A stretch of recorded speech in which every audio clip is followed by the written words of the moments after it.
In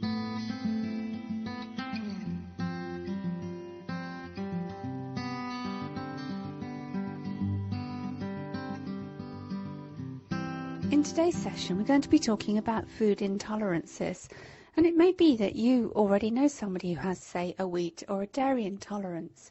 But did you know that it can make it really difficult for you to lose weight if you have an intolerance to a certain food that you regularly eat? So I'll be showing you how you can identify if you've got an intolerance and help you to understand the simple steps that you can take to protect yourself against developing a food intolerance.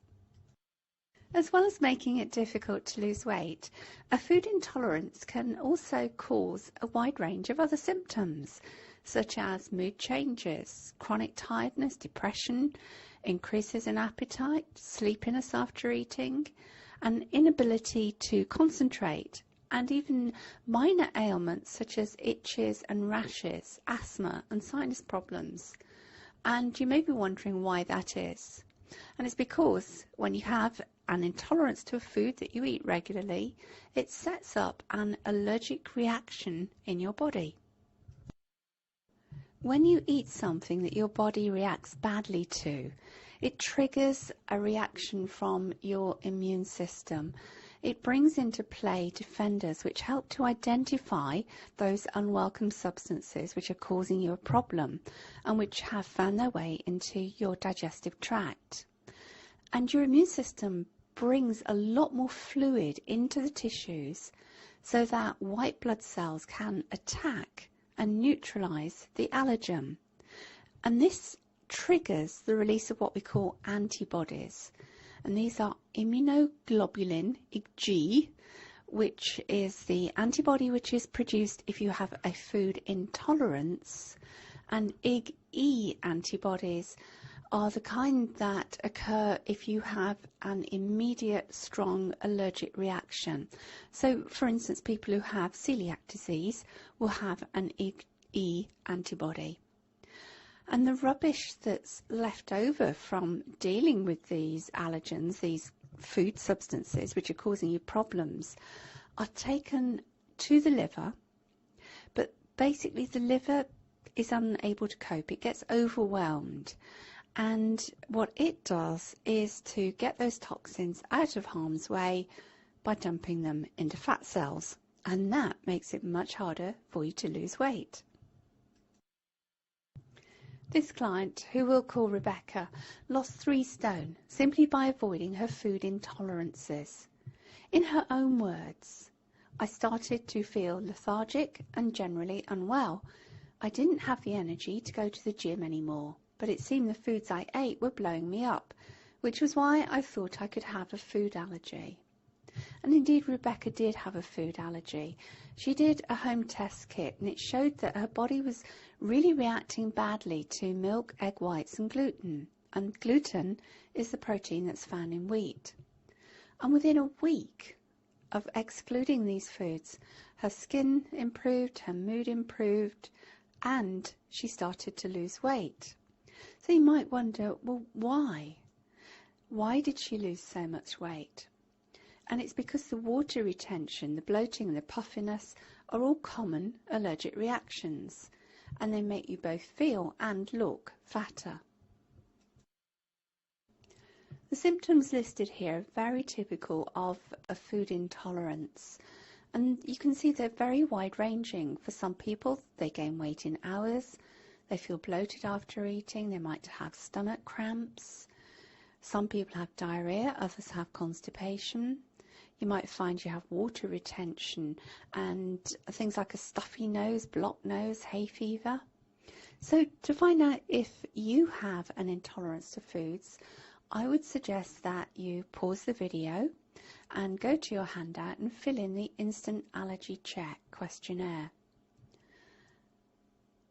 And if you've ticked 4 or more boxes, then it's quite likely that you have an intolerance to certain foods. The most common foods which cause a problem are dairy, wheat, fish, particularly shellfish, beans, gluten that's found in wheat, nuts, eggs, and grains such as rye, barley and oats. Now, if you've decided that you possibly have got a food intolerance, you can use the Uncovering Food Intolerances questionnaire that's in your handout. And what you need to do is think about the foods that you eat every day and how many times a day. For instance, if you eat wheat for breakfast, so shredded wheat or Weetabix, you have toast or a sandwich at lunchtime and pasta or pizza for tea, you may just be overloading your system with wheat. And are there any foods that you feel you really couldn't give up? What are your favourite foods? And that might seem like an odd question, but very often the foods which people really love and feel they couldn't possibly give up are the very ones that are causing a problem. And which foods do you really crave on a daily basis? Are there any foods or drinks that affect the way you feel that either make you feel high or sluggish, or you notice after eating them that perhaps you get bloating or stomach cramps? So list those foods and their effects and the frequency. And by process of elimination, you may be able to work out which foods are causing a problem for you. If you're already pretty sure that you've got a food intolerance, you can take the short route and get a blood test done. That will identify hidden intolerances. It is more accurate than any of the tests that we're aware of because it identifies the presence of IgG antibodies in the bloodstream, and those are the antibodies that get produced when you have an allergic reaction to a food.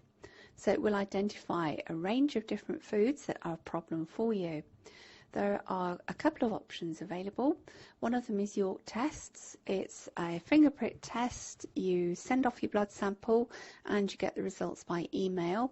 And they have a range of 3 tests available. And of course they go up in price the more foods that you have tested. The other option is the food detective, which we do. We do that from a fresh blood sample in the clinic. You get the results within the hour, and we test the 46 most common problem foods and food groups. So you can ask us about that if you're interested. So if you do identify that you have a problem with a food, then there are a number of things that you can do to help your gut to heal. And the first thing is don't panic.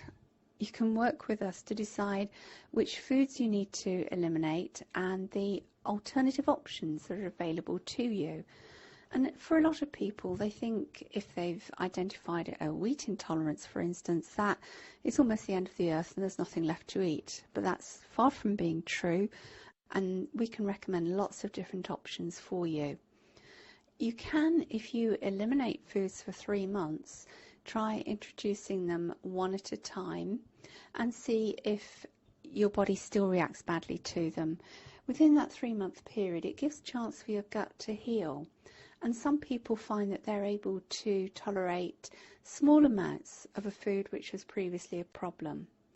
You can rotate your food so you don't repeat the same food within 3 or 4 days.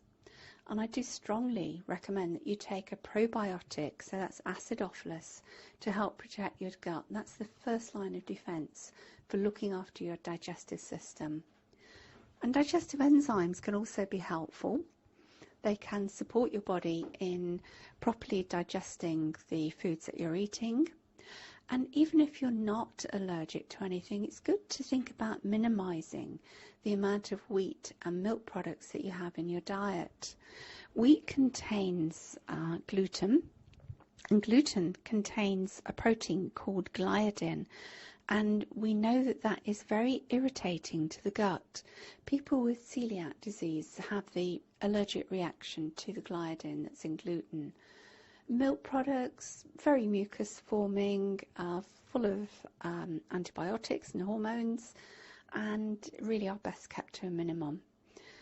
So make sure you have a large mixed salad every day and at least 3 portions of vegetables, and in that way you're going to be giving your body the vitamins and minerals that it needs to help it to fire up the immune system when it's needed and to deal with toxins. And of course, make sure that you're drinking plenty of water, 6 to 8 glasses of water a day, or some herbal teas.